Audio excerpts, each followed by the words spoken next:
அந்த ஹிட்லரிசத்திலிருந்து தமிழ்நாட்டை காப்பாற்றுவதுதான் ஸ்டாலினிசம். அதை நீங்க தயவு செய்து புரிஞ்சுக்கணும். நான் முதல் வியந்து பார்த்தது முதல்வர் அவர்கள் ஸ்டாலின் அவர்கள் முதல்வர் ஆனதுக்கு அப்புறம் என்கிட்ட அவருடைய வாழ்க்கை வரலாறு புஸ்தகத்தை கொடுத்து படிக்க சொல்லி என்னை அந்த நிகழ்ச்சியில் கலந்துக்க சொன்னாரு. அந்த புத்தகத்தின் பேர் உங்களில் ஒருவன் அப்படிங்கிற புத்தகம். தயவு செய்து திமுக காரங்க அத்தனை பேர் அதை படிக்கணுங்க.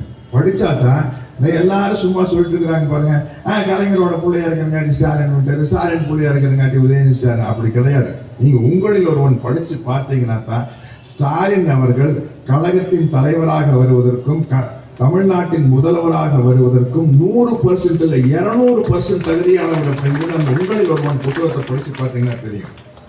என்னன்னா, ஒரு முதலமைச்சர் பார்க்கும்போது நம்மளுக்கு ஆரம்பத்தில் ஸ்டாலின் அவர்களை பார்க்கும்போது வருஷம் ஒரு பிரமிப்பு வந்தது. ஆனா போன வருஷத்தை விட இந்த வருஷம் நல்லா இருக்குதா, இந்த வருஷத்தை விட அடுத்த வருஷம் நல்லா இருக்குதா அப்படின்னு போக போக என்ன ஆகி போச்சுன்னா